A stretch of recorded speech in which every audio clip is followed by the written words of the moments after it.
Hi po mga kananay, ito po ulit si Nanay Jinyo. Magluluto na naman po ako ng another recipe po. Itong lulutuin ko ngayon ay tempura po.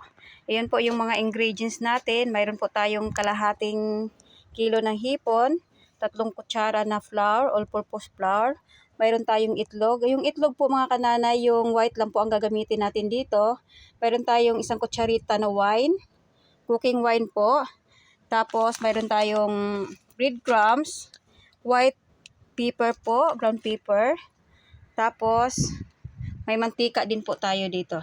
Sana panoorin nyo po. Maraming salamat po. Ayun po mga kananay, linisan po natin tong hipon. Tanggalin natin tong ulo. Natanggalan na po to ng bituka sa likod ng mister ko bago niya dinala dito. Hindi ko na po napapakita kung paano niya tinanggal yung yung bituka sa likod. Yan po. Pag magtempura po mga kananay, alin po, iiwan po natin tong buntot po. Tapos, para tumayo po siya, mayroon po tayong technique dito. Dito sa may, sa may tiyan niya banda, hiwaan po natin ng maliit na hiwa na may distansya po. Ingat lang po para hindi maputol, hindi masira yung forma ng ating hipon. Kanya-kanya naman po tayo ng style ng pagluluto ng ng tempura. Pero sa akin po, ganito po ako magluto. Ayun po, pagkatapos po hiwain yung tiyan, dito po tayo sa may gilid, kabilaan. Maano lang po mga kananay, mababaw lang po yung pagkahiwa. Yan po. Para po tumuwid po siya. Ganun lang po, na po siya. Ganun lang po hanggang sa matapos po siyang linisa at tanggalin ng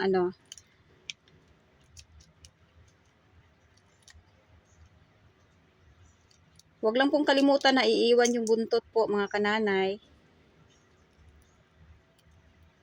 Hanggang sa matapos po na linisan.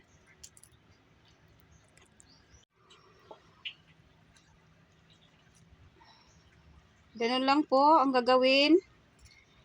Ito pong yung pagtimpura ko mga kananay, sariling ko lang po to, idea po. Hindi po ako totally na expert sa pagluluto. Ayan po.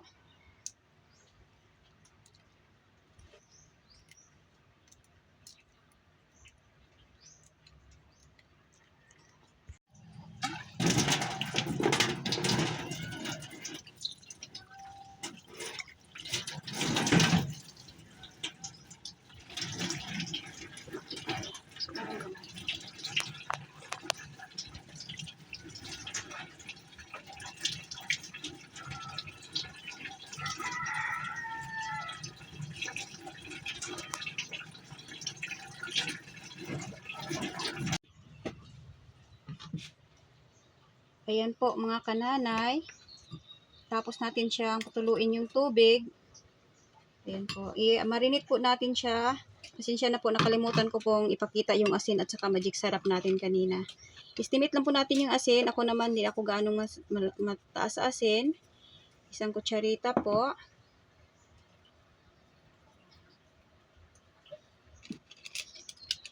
Tapos, magic sarap.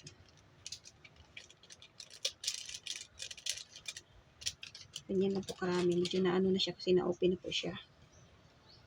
Tapos,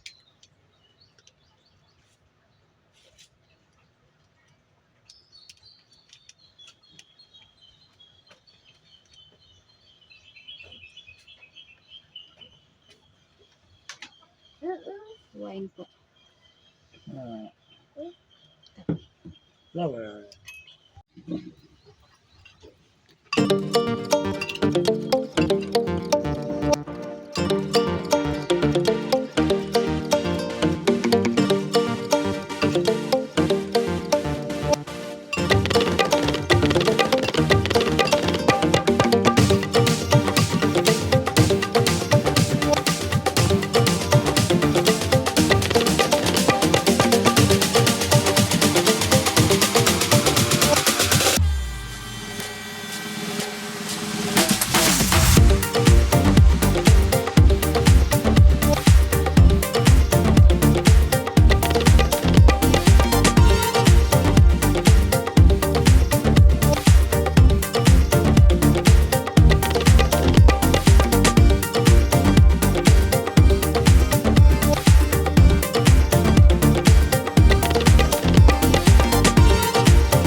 tell me that I'm never gonna make it. They want me to do something that could make sense. They hate when I keep dreaming I'll be famous, but I don't give a fuck, I'ma keep chasing. I got all this potential that's deep inside of me, but they hate when you're successful cause they try to be. They sit there being judgmental because you're trying things, and they just want you to settle and do the right thing. So get a good job, don't slack off. Wake up every morning, make a good impression on your boss. Don't do anything that I wouldn't do, and when you're making money, make sure you don't spend it too soon. Fuck that, I'll do what I wanna do. I got a different path from everyone, and that includes you.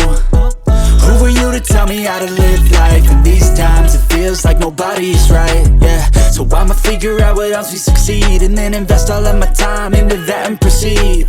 I need whatever the hell could make me happy, and I don't think you have a clue what could that be. They tell me that I'm never gonna make it. They want me to do something that could make sense. They hate when I keep dreaming I'll be famous, but I don't give a fuck, I'ma keep chasing.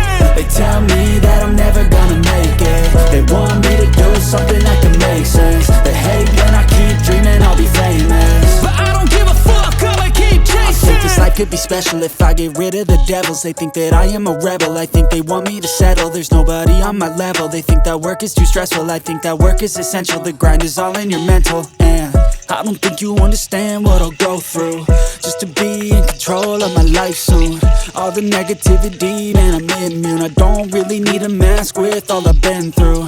I've been making changes for the ages. 5-10 year plans are contagious. I attack that shit, I'm tenacious. And if you ain't, get the fuck out of my way then. Got one life, I won't regret it. I will fight until I get it. I'll look back one day from heaven and say, damn, I learned some lessons. And say, damn, I had no questions. I had fun in every second, and the journey was a blessing, yeah. They tell me that I'm never gonna make it. They want me to do something that can make sense. They hate when I keep dreaming I'll be famous, but I don't give a fuck, I'ma keep chasing. They tell me